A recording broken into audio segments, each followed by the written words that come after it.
எல்லாருக்கும் வணக்கம். இப்போ ரஷ்யாவில் 4 நிலவு தோன்றுச்சுன்னு சொல்லி ஒரு நியூஸ் பரவி இருக்குது. அதை பற்றி தான் இப்போ வீடியோ போடுறோம். நான் அகத்தியர் ஜோதிடர் பேசுகிறேன். வானத்தில் 4 நிலவு தோன்றதுக்கு காரணம் என்னன்னு கேட்டிங்கன்னா, அது நிலவு ஒன்று தான். நிலவு ஒன்று தான்.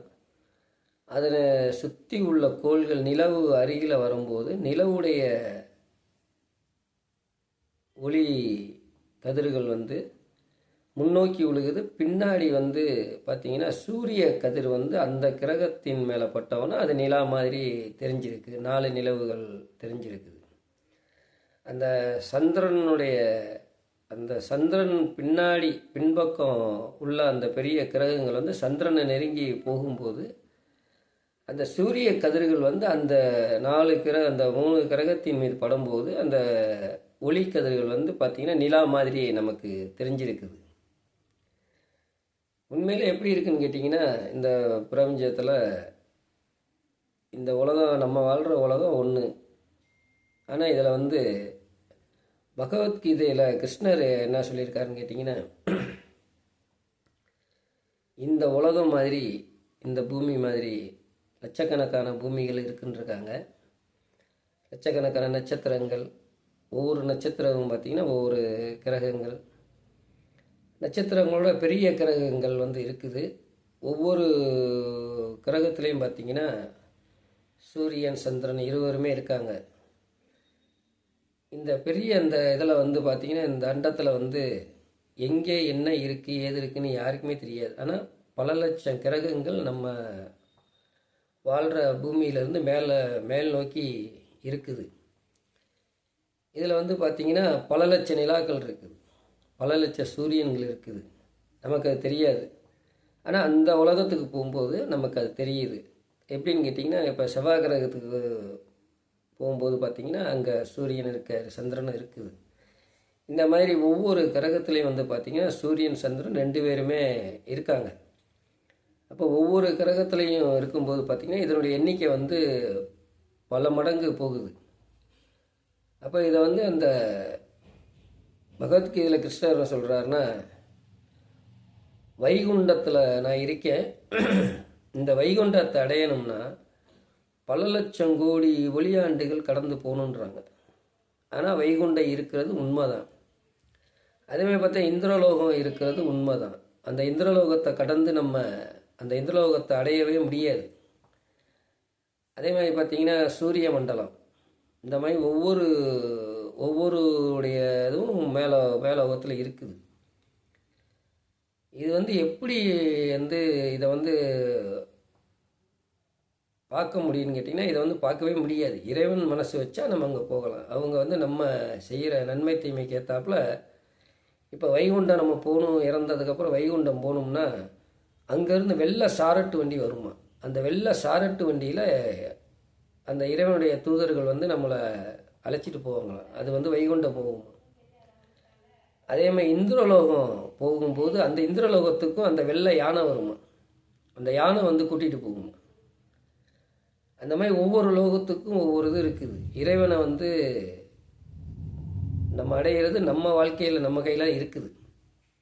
அடைய முடியாது, இருந்தாலும் நம்ம செய்கிற ஒரு சில இதுகள்னால நம்ம போகக்கூடிய வாய்ப்பு நமக்கு இறைவன் தருவார். ஆனால் இந்த நிலா எப்படி வந்துச்சுன்னா, இந்த காரணம் தான். நிலாவுக்கு பின்னாடி கிரகங்கள் அந்த பூமி மாதிரி நல்ல கிரகங்கள், பெரிய பெரிய கிரகங்கள் இருக்கும்போது அதை சார்ந்து அதை கடந்து போகும்போது சூரிய ஒளி அந்த கிரகத்து மேலே படும்போது நமக்கு நிலா மாதிரி எல்லாமே தெரிஞ்சிருச்சு. இதுதான் உண்மை. வானசாஸ்திரத்தில் இப்படி தான் இருக்குது. இது ஒரு யூகிச்சு பார்த்தோம்னா நமக்கு அப்படி தான் இருக்குது. ஆனால் பார்த்திங்கன்னா இது ஒரு பெரிய ஒரு ப்ராப்ளமாக சோசியல் மீடியாலெலாம் நிறையா வந்துருச்சு. அதை பார்த்துட்டு தான் சரி இதுக்கு என்னென்ன ஒரு எங்களுக்கு தெரிஞ்சதை, நம்ம ஜோசியத்தில் நமக்கு தெரிஞ்சதை நாங்கள் சொல்கிறோம். அதனால் பார்த்திங்கன்னா நம்ம இது ஒரு நிலா தான், ஒரு சூரியன் தான். அதனால் அந்த இது இந்த கணக்கில் இது போயிருக்கு. அப்போ அந்த இறைவன் இருக்கிற பூமி எங்கே இருக்குன்னு யாருக்குமே தெரியாது. அது நம்ம கடந்து இன்றைக்கி விஞ்ஞானத்தில் விஞ்ஞானிகள் சொல்கிறாங்க, நம்ம அனுப்புகிற அந்த இதுக்கெல்லாம் பார்த்தீங்கன்னா இதெல்லாம் வந்து கடந்து போய்கிட்டே இருக்குது போய்கிட்டே இருக்குது போய்கிட்டே இருக்குன்றாங்க. அது எங்கே இவங்க அனுப்புகிறாங்களோ அந்த இடத்துக்கு போய் நிற்கிது. அதை கடந்து போகும்போது எவ்வளவோ பூமிகளை கடந்து அது போகுது. அங்கேருந்து அந்த செவ்வாய் கிரகத்துலேருந்து சனி கிரகத்துலேருந்து பார்க்கும்போது நம்ம பூமி ஒரு சின்ன நட்சத்திரமாக தெரியுது இங்கே கீழே. அதில் நம்ம வாழ்ந்துக்கிட்டு இருக்கோம். ஆனால் இந்த 4 நிலான்றது வந்து உண்மை கிடையாது. 4 நிலான்றது அது நம்ப வேண்டியதில்லை. ஆனால் இன்றைக்கி வந்து அதை நம்புகிறாங்க. ஃபோட்டோ எடுத்தாங்க, வீடியோ எடுத்தாங்க, அதை போட்டிருக்காங்க, அதை போட்டிருக்காங்கன்னு. எங்களுடைய அந்த சாஸ்திரப்படி வந்து இதுதான் கணக்கு. அந்த நிலா ஒன்று தான் தெரிஞ்சிருக்குது. அந்த நிலாவை கடந்து இந்த கிரகங்கள் போகும்போது அந்த சூரியன் வந்து அந்த நிலா மேலே அந்த கிரகத்தின் மேலே ஒளிச்சம் படும்போது இந்த நிலாவோட அதுவும் சேர்ந்து ஒளிரும் போது நமக்கு வந்து 4 நிலா அப்படின்னு தெரிஞ்சிருச்சு. இது வந்து இதுதான் உண்மை. அதனால் வந்து இதை வந்து நான் இதை சொல்லணும்னு நினச்சேன், இதை சொல்லியிருக்கேன். அதே மாதிரி பார்த்திங்கன்னா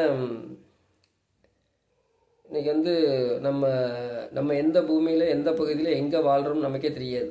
ஆனால் வாழ்கிற மனிதர்கள் வாழ்கிறோம். அதே மாதிரி பார்த்திங்கன்னா வேற்று கிரகவாசிகள் இருக்குன்னு சொல்கிறாங்க. ஆனால் வேற்று கிரகவாசிகள் மனிதர்களை மாதிரி இருக்காங்கன்னு சொல்கிறாங்க. ஆனால் அவங்க வந்து வேறு மாதிரி இருக்கிறதாக நம்ம இதில் அறிவியலில் சொல்கிறாங்க. ஆனால் இது வரைக்கும் யாரும் பார்த்ததில்லை, அதை பார்க்கவும் போகிறதில்ல. அவங்க வந்து நம்மளை தொடர்பு கொள்வாங்க அப்படின்னு சொல்கிறாங்க. 2005 பண்ணாங்க, 2025 பண்ணாங்க. அதெல்லாம் வந்து சாஸ்திரத்தில் அப்படி கிடையாது. ஆனால் நம்ம பயணத்தை முடித்து போகும்போது சில இதுகளை தாண்டி நம்ம போகிறோம். அது வந்து உண்மை. இன்றைக்கி வந்து கருட புராணத்தில் சொல்கிறாங்க. கருட புராணத்தில் அந்த கதையை கேட்டிங்கன்னா எல்லாமே இந்த யூடியூப்பில் போட்டு கருட புராணம் அந்த இது வரும். அதில் வந்து பார்த்திங்கன்னா சில இதுகள்லாம் வந்து நம்ம நம்பக்கூடிய இடத்துல இருக்கும். காரணம் என்னென்னா இந்த கருட புராணத்தில் அவ்வளோ விஷயம் இருக்குது. நீங்கள் வந்து முடிஞ்ச அந்த கருட புராணத்தை படிங்க. அதே மாதிரி இந்த பகவத்கீதையை படிங்க. இந்த பகவத்கீதையில் அவ்வளோ ஒரு விஷயம் இருக்குது. அப்போ அதை பார்த்தீங்கன்னா அதை படிக்க நமக்கு ஒவ்வொன்றா தெரியுது. சில இதுகளை நம்ம வந்து கற்றுக்குறோம். இந்த இதை வந்து நீங்கள் அவசியம் இந்த கருட புராணத்தை பாருங்கள். சில வாழ்க்கையின் ரகசியங்கள் நமக்கு வந்து தெரியும், புரியும். இந்த மாதிரி இருக்கிறதுனால இந்த கருட புராணத்தில் வந்து இந்த நம்ம வாழ்க்கை பயணத்தை முடித்து போகும்போது நம்ம என்னென்ன இன்னல்களை சந்திக்கிறோம், எதனால் சந்திக்கிறோம், எப்படி சந்திக்கிறோம், எங்கே இதை சந்திக்கிறோம்னு சொல்லி இந்த கருட புராணத்தில் அவ்வளவும் இருக்குது. நம்ம வந்து நன்மை செஞ்சுருந்தால் எந்த வழியில் நம்ம பயணம் போகுது, இறைவனை எப்படி அடைகிறோம் அப்படின்றதும் அந்த கருட புராணத்தில் இருக்குது. இந்த நிலா வந்தது வந்து இந்த கருட புராணத்திலேயோ இந்த பகவத்கீதையிலையோ சொல்ல கிடையாது. வரலாற்றுலேயும் அது இல்லை.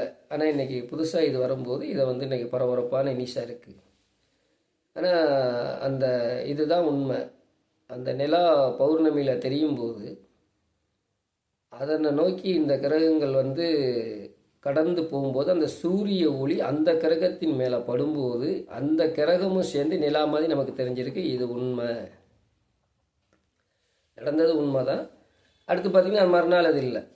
காரணம் என்ன, அது பயணம் அங்கே தள்ளி போயிடுச்சு. தள்ளி போனதுனால நிலா ஒன்று தான். இது வந்து சாஸ்திரத்தில் வந்து ஒரு நிலா தான் இருக்குது, ஒரு சூரியன் தான் இருக்குது. இது வந்து ஆணித்தனமான உண்மை.